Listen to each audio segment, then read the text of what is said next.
नमस्कार। साहित्य तक के बुक कैफ़े के एक दिन एक किताब में मैं जयप्रकाश पांडे आपका स्वागत करता हूँ। आज शनिवार है और वादे के मुताबिक मैं अंग्रेजी की एक पुस्तक के साथ उपस्थित हूँ जिसका नाम है द गोवा गैम्बिट।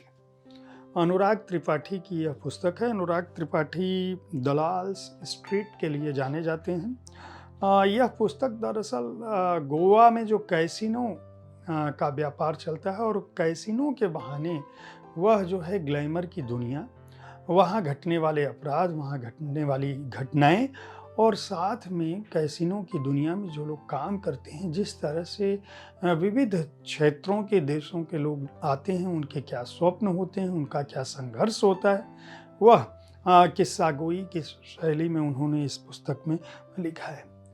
जय शाह नामक एक हीरो की शक्ल का आदमी होता है जो पूरी दुनिया घूम के गोवा पहुंचता है और वहाँ उसे कैसीनो में नौकरी मिलती है। वह एक तरह से कैसीनो की दुनिया का बादशाह होता है, लेकिन यह बहुत कम लोगों को पता है कि जो कैसीनो चल रहा होता है वह गोवा के एक सनकी टाइप के राजनेता का मालिकाना हक होता है और वो एक बैक डोर से उसमें पैसा डालता है कैसीनो का। दुनिया की नज़र में जय शाह जो है वह सब कुछ है और वह इस जो गैम्बल की दुनिया है, जो हम कहते हैं कि कैसीनो की दुनिया में जो खेल खेला जाता है, जहाँ लोग रातों रात करोड़पति लखपति बनते हैं, उतना ही हारते भी हैं। एक तरह का जुआ है और वहाँ नृत्य भी होता है, वहाँ एक तरह का देह के संपर्क भी होते हैं। अगर आपके पास पैसा है तो जो लड़कियाँ वहाँ काम कर रही होती हैं वो आपके साथ जा भी सकती हैं।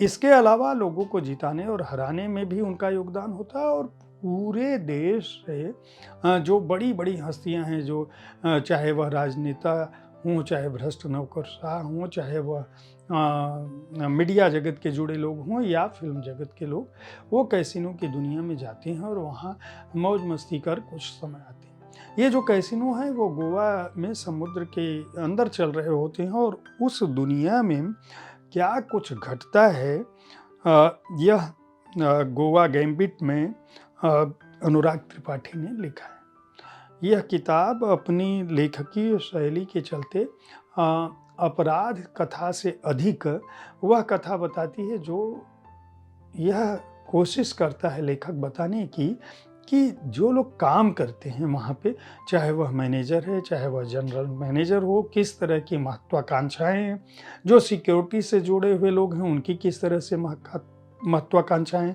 जो बार टेंडर हैं वो क्या कुछ चाहती हैं, उनमें किस तरह से दुनिया के दूसरे देशों से लोग आते हैं, यहाँ मिलते हैं, उनके बीच प्रेम भी किस तरह से पनप रहा होता है।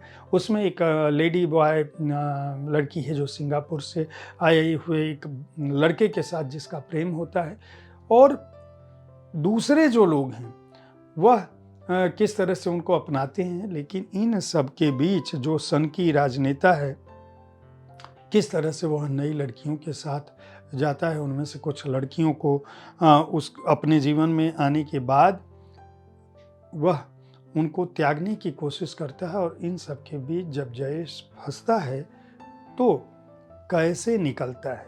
जो लोग कैसीनो की दुनिया में खेल रहे होते हैं उनमें बलवंत की क्या भूमिका है, वो लेडी बॉय की क्या भूमिका है, जो एक पुराने ज़माने का हीरो होता है वह किस तरह से अपनी पारिवारिक दुनिया में होता है।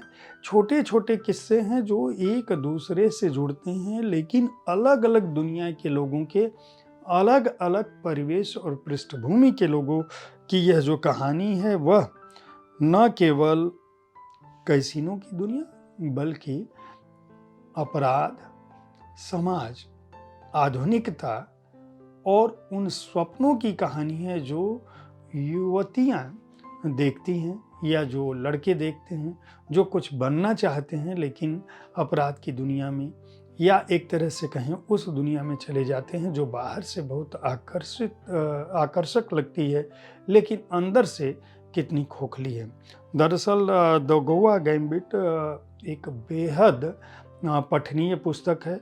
अगर आप थ्रिलर, रोमांच और क्राइम और क्राइम के साथ साथ ग्लैमर की दुनिया से संबंधित कोई पुस्तक पढ़ना चाहते हैं तो इसकी भाषा बहुत ही सरल है और इसको नियोगी बुक्स ने प्रकाशित किया है। मूल्य 450 रुपये है। पृष्ठ संख्या इसकी 326 है।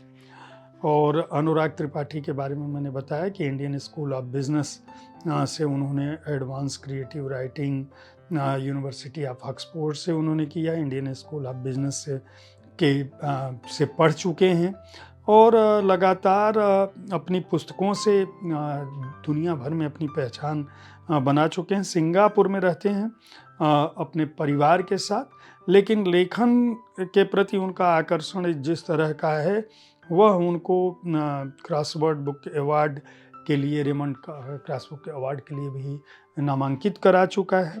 पहली किताब काफ़ी चर्चित रही है और जिस तरह से उन्होंने इसको द गोवा गैम्बिट को लिखा है, मुझे लगता है कि यह किताब भी एक अलग पहचान बनाएगी जिन लोगों को थ्रिलर और रोमांच पसंद है।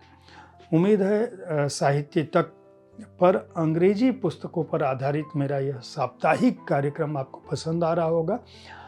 हर दिन, जैसा कि आप जानते हैं, एक दिन एक किताब में मैं एक पुस्तक के बारे में अपनी राय रखता हूँ। शुक्रवार को कविता संग्रह की चर्चा करता हूँ, शनिवार को अंग्रेजी पुस्तक की और हर रविवार को आपके किसी प्रिय रचनाकार के साथ उनकी किसी चर्चित कृति पर या उनके जीवन कर्म पर बातचीत करता हूँ। बुक कैफे देखते रहें, साहित्य तक देखते रहें, पुस्तकें खरीदते रहें। धन्यवाद।